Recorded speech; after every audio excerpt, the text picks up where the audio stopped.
Hey guys, welcome to my newest video. Thank you for clicking on it. Today's video is all about the role of pumpkin in helping your animal's digestive upset.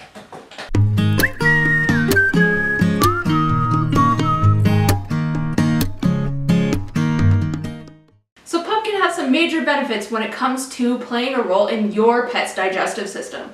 Pumpkin is safe for all animals. I give it to the bunnies, I give it to Finn when he has digestive upset, and sometimes I give it to Pounce when he's got some hairball stuff going on.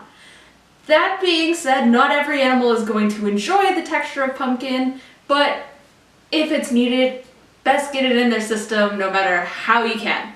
Pumpkin comes in a large variety of forms. You can get it in pouches or cans or powders at the store that I work at. These are going to have a difference in how you store them, obviously. If you have fresh canned pumpkin and it's open, it's going to need to be stored in a fridge or frozen accordingly. What I generally suggest doing is if you have a can of pumpkin, you just pop it into ice cube trays, freeze it, and then you can pop it into an airtight container to use as needed and just pop out one or two depending on the size of your animal when needed. When you're looking for pumpkin, you obviously want to make sure that you buy A, organic as much as possible, and B, make sure that it is just pureed pumpkin. You want it to be as simple in ingredients as possible. Generally, the only two things that I want in my canned pumpkin is pumpkin and water, sufficient for processing. You don't want any added sugars. You need to make sure that it's definitely not canned pumpkin for pies if you're buying it from a grocery store. But most pet stores stock different varieties of pumpkin forms nowadays, including frozen, canned, and powdered.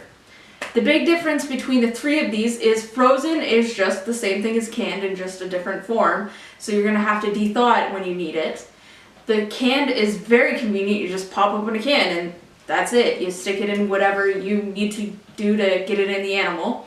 And then the powder is actually really neat. We have a powder in the store by a company called Thrive, which is by a local company called Big Country Raw, and you just reconstitute it with water and it keeps for a lot longer on the shelf because it's in a powdered form.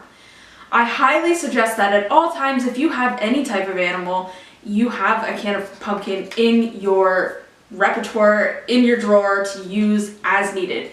There are so many things that pumpkin helps with, and I'll get into that in just a second.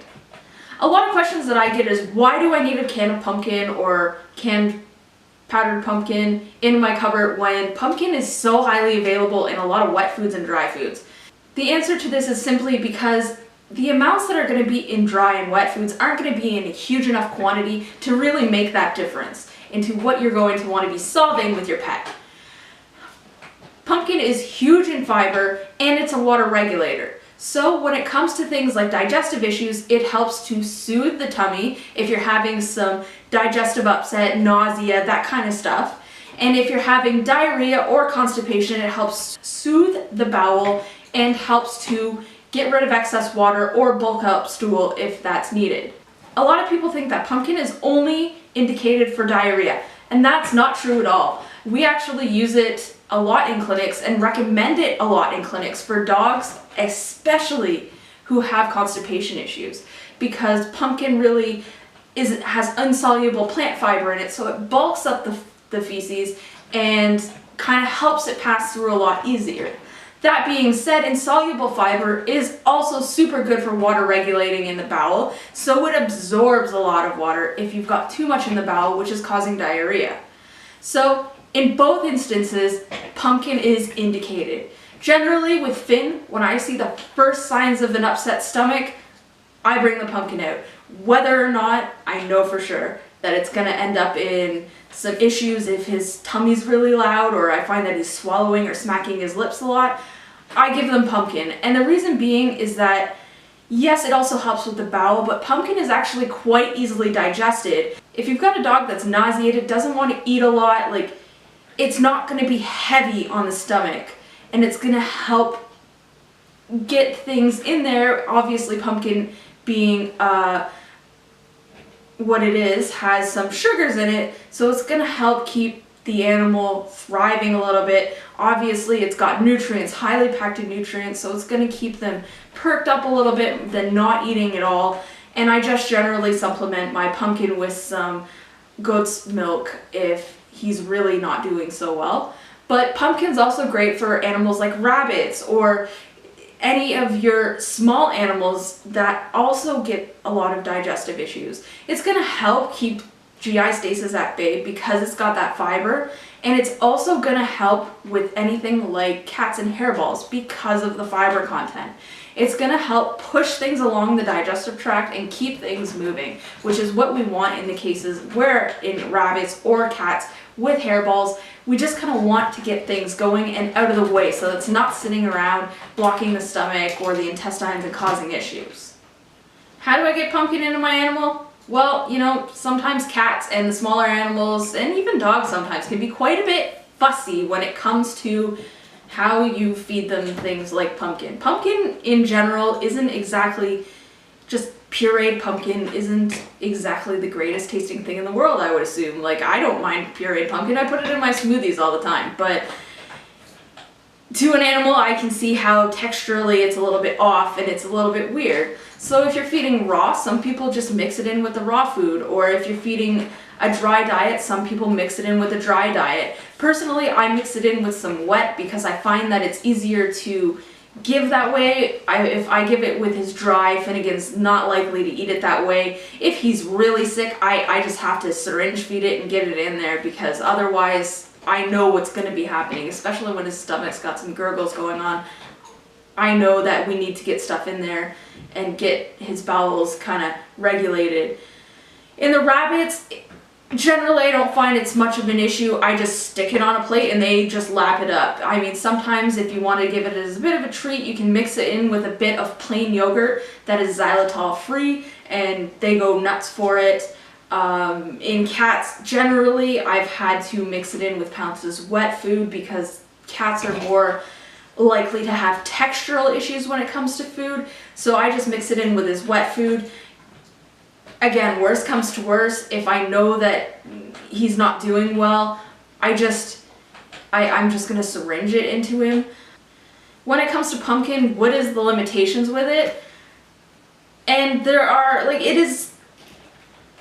pumpkin's like any natural or homeopathic remedy. Some instances it works great, it works grand, and there's nothing to it. You just do it and everything's fine. If you've got an animal where they're having very watery bowel diarrhea and they're vomiting and they're listless, and it's not going to make a huge difference if you're not starting it right from the get-go from when you see the signs. It's going to take a little bit of a longer period, especially if the animal's digestive system's super out of whack and really having some really hard poop or really watery poop. If they're at really far ends of the spectrum, you're just not going to see enough of the working going on because at that point it's not going to make a difference. It's going to be medication that your dog or cat or animal really needs if they're having that hard of a time.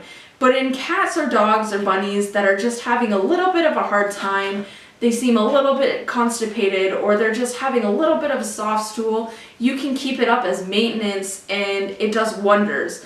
I generally see no issue with giving it every day. I mean, it's a nice little treat. It's tasty, especially for the small animals. How much do you give? Well, generally they say to give a good dollop of pumpkin per 25 pounds of weight. So I'd say if you have a regular can, I'd say for a dog fin size to give them about a quarter of a can. I mean, is there such thing as overdosing on pumpkin? I mean, not really. I mean, if you give the whole can to a tiny little rabbit or a small dog, yeah, I could see where it's going to cause some GI upset maybe with hyperfiber, but in general, it would be just like us. You just eat a ton of it. You maybe just don't feel very well. It's not going to kill them, I don't think. I mean, I would definitely be more cautious in the rabbits where they can't expel any gas or whatnot, but in a regular healthy cat or dog, generally you can't really overdose in pumpkin. I hope this is a good tip, and I hope you guys use it in your repertoire when it comes to caring for your pets. My question for you today is, What is your favorite supplement that you use for your cat, dog, or small animals? That's everything, guys. Keep on hopping!